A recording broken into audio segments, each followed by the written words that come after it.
శిష్యులతో ఒక మాట చెప్తాడు. ఏంటి అంటే మరణం లాజరుకి వచ్చింది. అయితే ఆ మరణం తనకొచ్చినటువంటి వ్యాధిని బట్టి రాలా. మనం అక్కడ అర్థం చేసుకుంటా ఉన్నట్లయితే లాజరుకు వచ్చినటువంటి మరణం తన వ్యాధిని బట్టి రాలేదు అనని చెప్పి ఇక్కడ ప్రభువు చెప్తా ఉంటాడు. ఎక్కడంటే మీరు చూసినట్లయితే 4వ వచనం, 5వ వచనం అంటే 4వ వచనంలోనే మనకి చాలా చక్కగా కనపడిద్దనమాట. లాజరుకు వచ్చినటువంటి వ్యాధి తన మరణాన్ని బట్టి తనకి కలగలేదు. అది కేవలం ఎందువల్ల కలిగింది అంటే దేవుని కుమారుడైనటువంటి ఆయన మహిమపరచడానికే ఇది ఈ యొక్క మరణం వచ్చింది అని చెప్పి చెప్తా ఉన్నట్లు చూస్తామన్నమాట. రెండోది మనం చూసినట్లయితే రెండో మాట శిష్యులతో చెప్తా ఉన్న మాట ఏంటంటే ఆయన నిద్రిస్తా ఉన్నాడు అని చెప్పి చెప్తాడు. ప్రభువారు శిష్యులకు చెప్తా ఉన్న మాట ఇంకొక రెండో మాట ఏంటంటే ఆయన నిద్రిస్తా ఉన్నాడు అని చెప్పి చెప్తాడనమాట. శిష్యులకు అర్థం కాదు.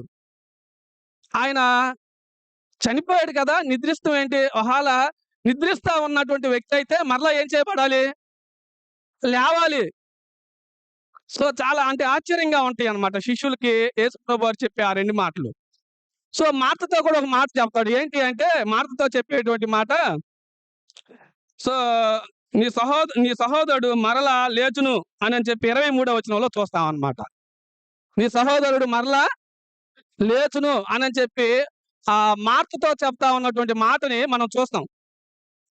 ఇక్కడ కూడా ఆమెకు అర్థం కాదు. ఇక్కడ కూడా ఈ మాట యేసు ప్రభు వారు చెప్పినటువంటి మాట మార్తకి అర్థం కావట్లా. ఆమె ఏమనుకుంటా ఉంది అనేది మీరు కింద వచనాల్లో చూస్తే అసలు అంత్య దినాల్లో ఏమైనా లేస్తాడేమో అని చెప్పి అనుకుంటా ఉంటదన్నమాట. ఇది ఈ యొక్క కాంటెక్స్ట్ లో జరుగుతా ఉన్నటువంటి మాట అంటే సందర్భం. అయితే మనం 25వ వచనంలో మనం చూసినట్లయితే పునరుద్ధానమును జీవమును నేనే అని చెప్పేటువంటి మాటని ప్రభువారు చెప్పే మాటను చూస్తాం. పునరుద్ధానమును జీవమును నేనే. పునరుద్ధానం అనేటువంటి మాటకి అర్థం ఏంటి అనేది మనం చూస్తా ఉంటే పునరుద్ధానం అంటే చనిపోయినటువంటి వ్యక్తి మరలా లేపబడటం. చనిపోయినటువంటి వ్యక్తి మరలా లేపబడటం పునరుద్ధానం అని చెప్పి చెప్పబడతా ఉంది. ఇంకా కొన్ని అంటే దాని గురించి చాలా అంటే ఇన్ఫర్మేషన్ నేను చూస్తా ఉన్నప్పుడు పునరుద్ధానం అనేటువంటి మాట గురించి ఈ సందర్భంలో చెప్పబడుతున్న మాట ఏంటి అంటే పునరుద్ధానాన్ని ఇవ్వటానికి నేను రాలేదు. పునరుద్ధానాన్ని ఇవ్వటానికి అంటే చనిపోయినటువంటి లాజర్‌ని మరలా తిరిగి లేపడానికి కాదు. ఆ పునరుద్ధానం నేనే. ఆ పునరుద్ధానాన్ని నేనే అని చెప్పి చెప్తా ఉన్నట్లు చూస్తామన్నమాట ఆ మాటని. అందుకే ఈ మాటకి నేను చాలా అంటే ఈ మాటలో ఉన్న మాటలు ఆలోచిస్తా ఉన్నప్పుడు మనం ఆరాధించేటువంటి దేవుడు ఉదయకాల సమయంలో మనం ఆరాధించేటువంటి దేవుడు ఎలాంటి వాడంటే దేవుడు సర్వశక్తిమంతుడైనటువంటి దేవుడు అని చెప్పి చెప్తా ఉన్నాడు. ఎందుకో తెలుసా? ఎందుకు ఈ మాట నేను చెప్తా ఉన్నానంటే యేసు ప్రభువారు యోర్దాను దగ్గర ఉంటా ఉన్నాడు. ఈ యొక్క సంఘటన జరిగేదేమో వేరే ప్రాంతంలో దగ్గరగా ఒక 25-40 కిలోమీటర్లు డిస్టెన్స్ ఉంటా ఉంటది. ఆయన రాకతలికే యేసు ప్రభువారు రాకతలికే లాజరు చనిపోయాడు. సమాధి కూడా చేశారు. అయితే యూదుల విధానం ప్రకారం ఏంటంటే ఒకవేళ 3 రోజులు వాళ్ళు చనిపోయి గాని ఉంటే ఈ లోపు గాని మళ్ళా తను గాని అలా బతికి మళ్ళా లెగిస్తే లాజరు వాళ్ళు నమ్మేవాళ్ళు కాదేమో అని చెప్పి కొంతమంది చరిత్రకారులు చెప్తా ఉన్నారు. అందుకనే యేసు ప్రభువారు 4 డేస్ ఆగిన తర్వాత ఆ బేతనియా అనేటువంటి పట్టణానికి యేసు ప్రభువారు వచ్చినట్టు చూస్తాం అన్నమాట. వచ్చినప్పుడు మనం అక్కడ చూసినట్లయితే చాలా చక్కగా మనం చూస్తాం. అక్కడ సందర్భం ఏంటో తెలుసా? ఇంట్లో కూర్చొని మరియా ఏడుస్తా ఉంది. మార్త కూడా ఏడుస్తా ఉంది. ఆ యొక్క యెరూషలేములో ఉన్నటువంటి యూదులు చాలా మంది వాళ్ళని పరామర్శించడానికి వస్తా ఉన్నారు. అయితే యేసు ప్రభువారు కూడా వచ్చాడు. యేసు ప్రభువారు వచ్చిన తర్వాత మరియా మొదటగా వెళ్ళి యేసు ప్రభువారితో మాట్లాడుతా ఉంది. నువ్వు ఇక్కడ ఉంటే చాలా బాగుండు ప్రభువా అని చెప్పి మార్త మాట్లాడుతా ఉంది. అయిపోయిన తర్వాత మరియకి చెప్పంగానే మరియ గూడా వచ్చి యేసు ప్రభువారితో మాట్లాడుతా ఉంది. సో, జనమందరూ ఆ సమాధి అంటే ఆ గృహ దగ్గరికెళ్ళంగానే యేసు ప్రభువారు, మరియ, మార్త ఈళ్ళందరూ ఎళ్ళిన తర్వాత అక్కడున్నటువంటి అంటే ప్రజలందరూ అనుకుంటా ఉంది ఏంటంటే తెలుసా? అంతా అయిపోయింది. అంతా అయిపోయింది. అంటే 4 డేస్ అవుతా ఉంది. 4 డేస్ అవుతా ఉంది. అంతా అయిపోయింది. ఇంకేం ప్రయోజనం లేదు. ఇంకా అక్కడ కింద వచనాల్లో మీరు చూసినట్లయితే ఆ! అంటే ఆ గుడ్డివాడిని లేకపోతే ఆ కుష్టివాడిని స్వస్థపరిచింది ఈయనే గదా! అని చెప్పి కూడా మాట్లాడుకుంటా ఉన్నారనమాట. సో, మాట్లాడుకుంటా ఉన్న సందర్భంలో అక్కడ మనం చూసినట్లయితే దేవుడు మాటతో చెప్తా ఉన్న మాటేందంటే పునరుద్ధానాన్ని నేనే. సో, అందుకనే నేను ఈ మాటకి ఏం పెట్టుకున్నానంటే ఆయన సర్వశక్తిమంతుడు, సర్వశక్తిమంతుడైనటువంటి దేవుడు. సో, సూర్యుడిని ఆపగలిగినటువంటి దేవుడు, సముద్రాన్ని చీల్చినటువంటి దేవుడు, సో, మరణాన్ని జయించినటువంటి దేవుడు, సమాధిని జయించినటువంటి దేవుడు. అయితే ఆ దేవుడు చెప్తా ఉన్న మాటేంటో తెలుసా? ఈ ఉదయకాల సమయంలో మనం ఆరాధించే దేవుడు చెప్తా ఉన్న మాటేందో తెలుసా? నేను పునరుద్ధానం, నేనే జీవం. సో, అది మనం ఆరాధించేటువంటి దేవుని యొక్క గొప్పతనం. ఆయన సర్వశక్తిమంతుడు అనేది మనం అర్థం చేసుకోవాలి. సో, అది అర్థమైంది. ఎవరికి అర్థమైందంటే, అక్కడున్నటువంటి యెరూషలేములో ఉన్నటువంటి యూదులకు అర్థమైంది. తర్వాత మార్తకు అర్థమైంది. మరియకి అర్థమైంది. తనతో పాటు ఉన్న శిష్యులకు కూడా అప్పటిదాకా చెప్పినటువంటి మాటలు అర్థం కాల శిష్యులకి. సో, ఎప్పుడైతే ఆ సంఘటనలోనికి అక్కడ అంటే ఎంటర్ అయ్యారో అప్పుడు అర్థమైంది. ప్రభువు యొక్క శక్తి లేకపోతే ఆయన ఎంత సర్వశక్తిమంతుడో అప్పుడు అర్థమైంది. అప్పటిదాకా వాళ్ళకి అర్థం కాల. సో, నేను మొదట చెప్పాను. ఏం చెప్పాను? మరణం ఆయన రోగాన్ని బట్టి రాలేదు అనేది అర్థం కాల శిష్యులకి. ఆయన నిద్రపోతా ఉన్నాడు అనని చెబితే అది కూడా అర్థం కాల. ఆయన మరణించినటువంటి ఆయన్ని లేపుతాను అనని చెప్పి మార్తతో చెప్పినప్పుడు అర్థం కాల. సో, ఎప్పుడైతే ఆ సమాధి దగ్గరకొచ్చాడో, సో, నేనే పునరుద్ధానం అని చెప్పాడో అప్పుడు అర్థమైంది. అప్పుడు అర్థమైంది వాళ్ళకి. ఆయన ఎంత సర్వశక్తిమంతుడో అర్థమైంది. సో, అందుకనే మీరు చూసినట్లయితే కీర్తనల గ్రంథం చూడండి. ఒక్క మాట అక్కడ మనం చూద్దాం. కీర్తనల గ్రంథము 147వ వచనం. కీర్తనల గ్రంథము కీర్తనల గ్రంథానికి ముందు ఇర్మియా గ్రంథం 32, 27వ వచనాన్ని చూడండి.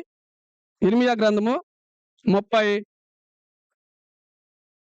అధ్యాయము 27వ వచనంలో మనం చూసినట్లయితే, నాకు అసాధ్యమైనది ఏదైనను కలదా?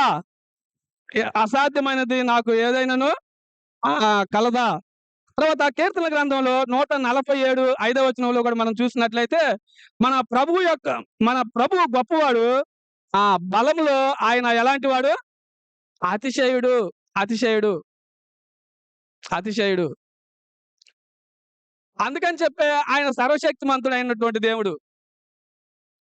అందుకని చెప్పి ఆయన సర్వశక్తిమంతుడైనటువంటి దేవుడు. పునరుద్ధానాన్ని నేనే అని చెప్పి చెప్తా ఉన్నటువంటి దేవుడు.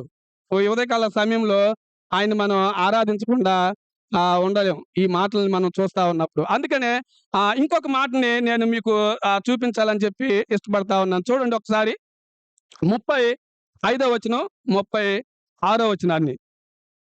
35వ వచనం, 36వ వచనం. యేసు కన్నీళ్లు విడిచెను. కాబట్టి యూదులు అతనిని ఎలాగూ ప్రేమించునో చూడుడని చెప్పుకొనిరి. సో, ఇక్కడ కూడా మనం చూసినట్లయితే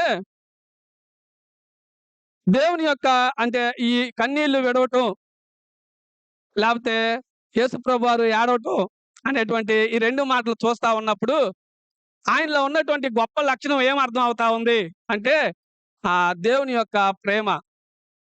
దేవుని యొక్క ప్రేమ ఎంతగా ఉందో అర్థమవుతా ఉంది ఆ వచనాల్లో. సో, ఎలా వాస్తవంగా చెప్పాలంటే ఆయన ఏడవాల్సిన అవసరం లేదు. కన్నీళ్లు విడవలసిన అవసరం లేదు. సో, ఈ 2 చేయకుండానే సో, ఆయన చేయగలిగినటువంటి పని చేయవచ్చు.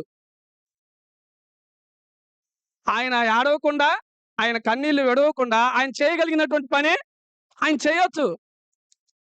సో, ఆయన కన్నీళ్లు విడిచెను, ఆయన ఏడ్చెను అనే మాట దేన్ని తెలియజేస్తా ఉందంటే, దేవుని అంటే ఆయన వారి పట్ల ఉన్నటువంటి ప్రేమని తెలియజేస్తా ఉంది. సో, లాజర్‌ని ఎంతగా ప్రేమించాడో, మార్తని ఎంతగా ప్రేమించాడో, మరియని ఎంతగా ప్రేమించాడో, సో, ఆ ప్రేమని తెలియజేస్తా ఉంది. ఆ ప్రేమను తెలియజేస్తా ఉంది. ఆయన యొక్క కన్నీళ్ళు లేపోతే ఆయన యొక్క ఏడవటం. ఇంకా ఆ కింద వచనాల్లో మీరు చూస్తా ఉన్నట్లయితే ఏం చెప్పబడిద్ది తెలుసా? సో, ఆ సంఘటనా స్థలానికి వచ్చినప్పుడు, ఆ విషయాలు వింటా ఉన్నప్పుడు ప్రభువారు మూలుగుచుండెను. ప్రభువారు ఏం చేస్తా ఉన్నాడు?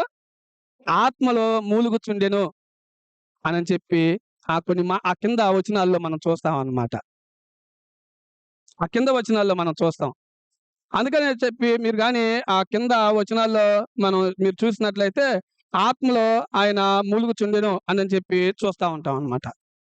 సో, అంటే వాళ్ళని ఎంతగా ప్రేమించాడో అర్థమవుతా ఉంది. లాజర్‌ని ఎంతగా ప్రేమించాడో, మార్తని ఎంతగా ప్రేమించాడో, మరియని ఎంతగా ప్రేమించాడో మనకు అర్థమవుతా ఉంది.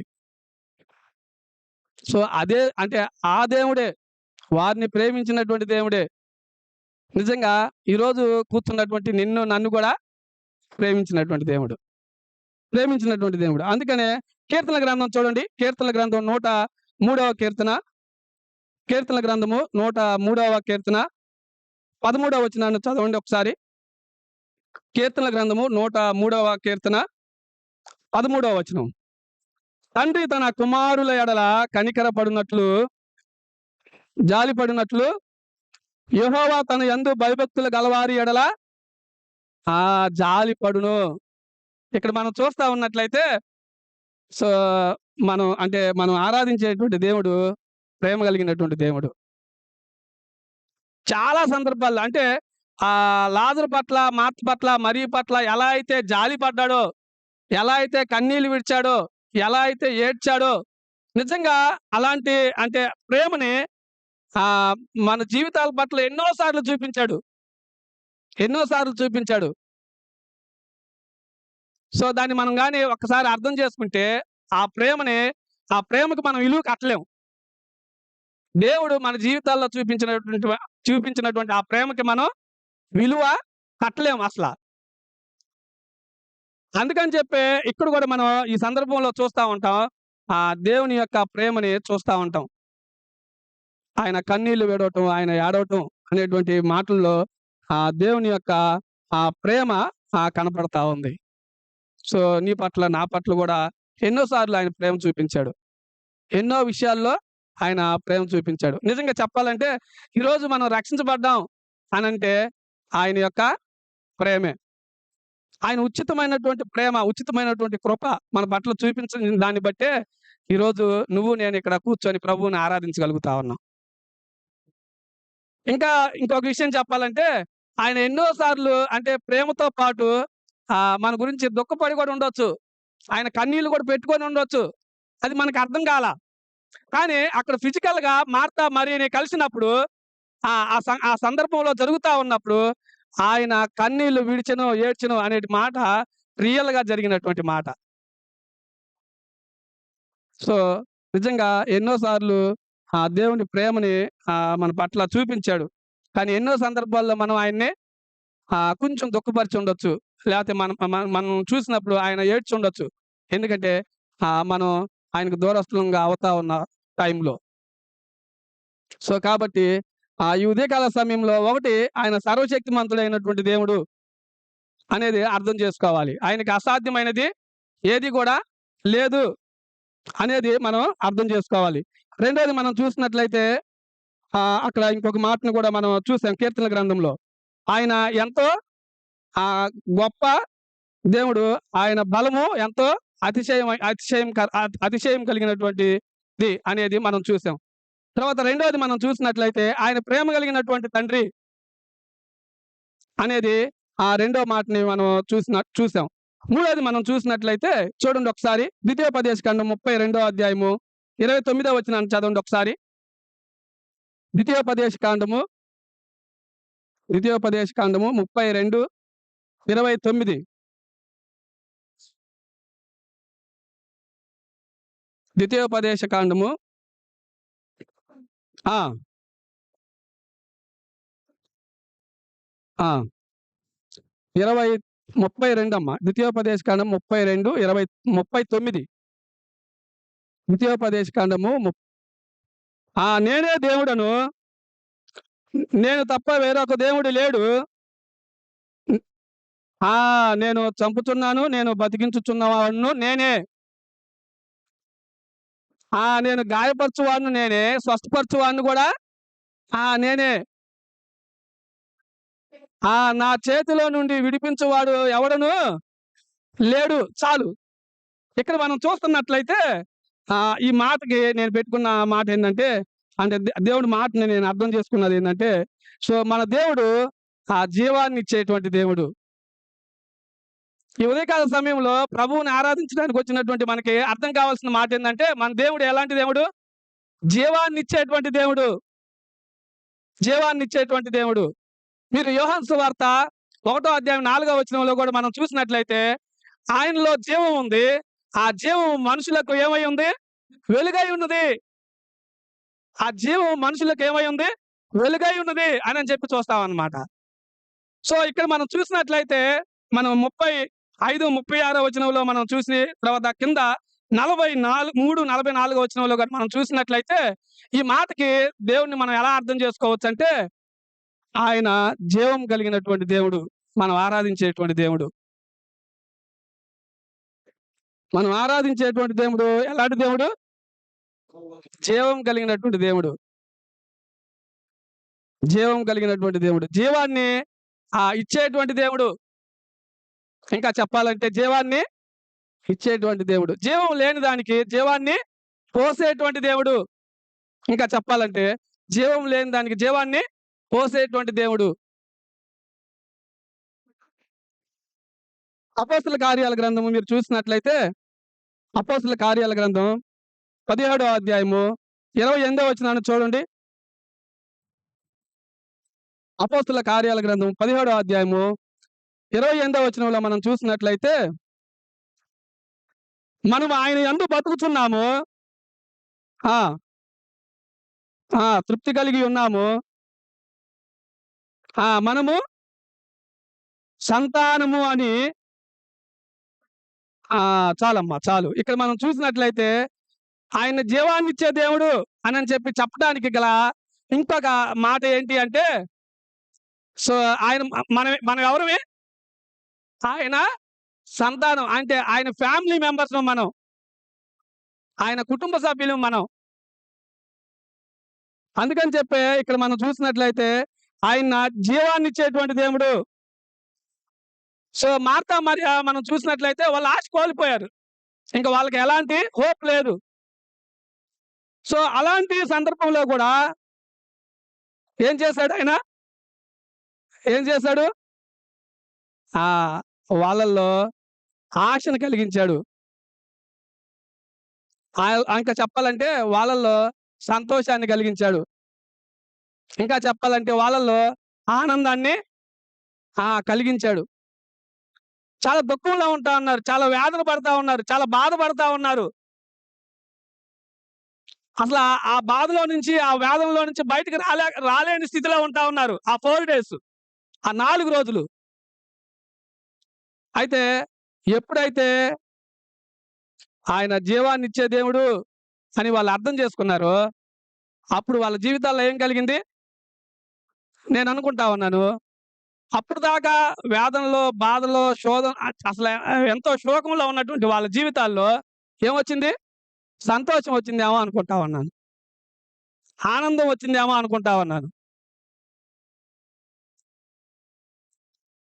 సో నిజంగా మన దేవుడు ఈ ఉదయకాల సమయంలో మనం ఆరాధించేటువంటి దేవుడు జీవం కలిగినటువంటి దేవుడు అనని చెప్పి ఉదయకాల సమయంలో తెలియజేస్తా ఉన్నాను. ఇంకొక మాట నేను మీకు చూపిస్తాను చూడండి. కీర్తన గ్రంథము 50వ అధ్యాయము. కీర్తన గ్రంథము 50వ అధ్యాయము 6వ వచనం చదవండి ఒకసారి. ఆ! ఆ! హ్మ్. తప్పించుకొని అనుకొంటిని. కీర్తన గ్రంథం 56వ వచనంలో మనం చూసినట్లయితే అంటే ఇంకా ఒక మాట చెప్పాలంటే ఇక్కడ శ్వాస పీల్చుకునేటువంటి ప్రతి జీవి భూమి మీద శ్వాస పీల్చుకునేటువంటి ప్రతి జీవి ఏం చేయాలంటే ఖచ్చితంగా ప్రభువుని స్తుతించాలి. ప్రభువుని ఖచ్చితంగా ఏం చేయాలి? ప్రభువుని ఖచ్చితంగా స్తుతించాల్సిందే. దేవుణ్ణి మహిమపరచాల్సిందే. ఎందుకంటే ఆయనలో జీవం ఉంది గాబట్టి. ఆయనే జీవమునై ఉన్నాడు గాబట్టి ఖచ్చితంగా ప్రభువుని మనం ఆరాధించాల్సిందే. సో, మనం ఆరాధించేటువంటి దేవుడు జీవాన్నిచ్చేటువంటి దేవుడు అనేది ఉదయకాల సమయంలో అర్థం చేసుకోవాల్సిందిగా నేను కోరుతా ఉన్నాను. సో, ఒకటి మనం చూసినట్లయితే ఫస్టు ఆయన సర్వశక్తిమంతుడైనటువంటి దేవుడు. ఆయనకు అసాధ్యమైంది ఏది గూడా లేదు అనేది మనం చూస్తా ఉన్నాం. ప్రభువు చాలా గొప్పవాడు. ఆయన బలము ఎంతో బలములో ఆయన అతిశయవంతుడు అనేది మనం చూస్తాం.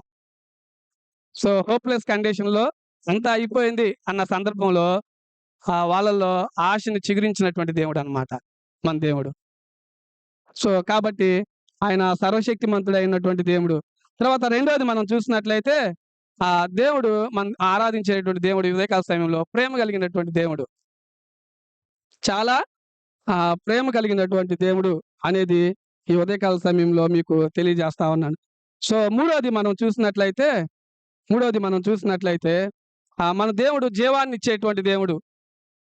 మనం మార్తా, మరియా, లాజరు జీవితాల్లో మనం చూస్తా ఉన్నాం. ఈ యొక్క కాంటెక్స్ట్‌లో మనం చూస్తా ఉన్నప్పుడు సో, ఆయన జీవాన్నిచ్చేటువంటి దేవుడు అనని చెప్పి తెలియజేస్తా ఉన్నాను. సో, నాలుగోది మనం చూసి ప్రభువుని ఆరాధించుకుందాం. చూడండి ఒకసారి. సంఖ్యాకాండము 23వ అధ్యాయము 19వ వచనం చూడండి. సంఖ్యాకాండము 20 ఆ! ఆ! ఆ! నరపుత్రుడు కాడు. ఆయన చెప్పి చేయకుండాన ఆయన మాట ఇచ్చి ఆ! చాలమ్మా చాలు. ఇక్కడ మనం చూసినట్లయితే సంఖ్యాకాండం 23వ అధ్యాయం 19వ వచనంలో మనం చూసినట్లయితే దేవుడు అబద్ధం ఆడువాడు కాదు. తర్వాత మనం చూసినట్లయితే ఆయన వాగ్దానాలు విఫలం గావు. ఆయన నిర్ణయాలు తప్పు. ఆయన మాట ఇచ్చి మాట తప్పేవాడు కాదు.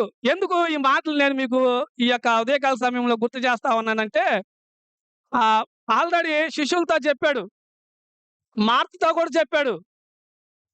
సో, ఆ సందర్భంలో నేను అర్థం చేసుకున్నటువంటి మాట ఏంటి అంటే ఆయన మాట ఇచ్చి తప్పేవాడు కాదు. అంటే మనం ఈ మాటని ఎలా అర్థం చేసుకోవచ్చంటే సో, మనం ఆరాధించేటువంటి దేవుడు విశ్వాసయోగ్యుడు. విశ్వాసము ఉంచదగినటువంటి దేవుడు అనేది అర్థం చేసుకోవాలి. మనం ఆరాధించేటువంటి దేవుడు విశ్వాస యోగ్యుడు. విశ్వాసము ఉంచదగినటువంటి దేవుడు. విశ్వాసము ఉంచదగినటువంటి దేవుడు. అందుకని చెప్పి ఆయన మాట తప్పలేదు. సో, ఈ కాంటెక్స్ట్‌లో 1-44 వచనాల్లో మీరు చూసినట్లయితే శిష్యులతో ఏదైతే చెప్పాడో, మార్తతో ఏదైతే చెప్పాడో, సో, మరియతో ఏదైతే చెప్పాడో, సో, వాళ్ళు ఎలా అయితే బాధపడతా ఉన్నారో, సో, దాంట్లో నుంచి బయటకు తీసుకొనొచ్చినటువంటి దేవుడు. అందుకని చెప్పే ఆయన మాట ఇచ్చి తప్పే దేవుడు కాదు. ఆయన వాగ్దానాలు చేసి ఆ వాగ్దానాలు తప్పిపోవు. ఆయన నిర్ణయాలు ఎప్పుడు కూడా స్థిరంగానే ఉంటాయి. ఆయన నిర్ణయాలు తప్పిపోవు. ఎందుకు ఈ మాట చెప్తా ఉన్నాడో తెలుసా? 4వ దాంట్లో మనం చూసినట్లయితే ఎందుకు ఆ మాటని చెప్తా ఉన్నాడో తెలుసా? 43, 44 వచనంలో మనం చూస్తే లాజరు ఏం చెప్పాడు లాజరు? బయటికి రా. లాజరు బయటికి రా. ఆయన ఉన్న పాటునే అక్కడ ఉన్న పాటునే ప్రేత వస్త్రములతో ఆయన అలానే బయటకొచ్చాడు. అలానే బయటకొచ్చినటువంటి లాజరుని మనం చూస్తామనమాట. 43, 44 వచనాల్లో మనం చూసినట్లయితే. అందుకే ఈ ఉదయకాల సమయంలో 4 విషయాల్ని మీ దృష్టికి తీసుకొనొస్తా ఉన్నాను. ఒకటి, మనం ఆరాధించేటువంటి దేవుడు సర్వశక్తిమంతుడైనటువంటి దేవుడు. తర్వాత రెండోది మనం చూసినట్లయితే ఆయన ప్రేమ కలిగినటువంటి దేవుడు. సో మూడోది మనం చూసినట్లయితే ఆయన జీవాన్నిచ్చేటువంటి దేవుడు. నాలుగోది మనం చూసినట్లయితే మనం ఆరాధించేటువంటి దేవుడు ఎలాంటి దేవుడు? విశ్వాసయోగ్యుడు. విశ్వాసం ఉంచదగినటువంటి దేవుడు. సో కాబట్టి ఈ 4 విషయాల్ని మనం మనసులో పెట్టుకొని ప్రభువు ప్రేరేపించిన కొలది ప్రభువుని ఆరాధించాలి అని చెప్పి తెలియజేస్తూ దేవుడి కొద్ది మాటలు దీవించినట్లుగా మనం త్వరలోంచి ప్రభువుని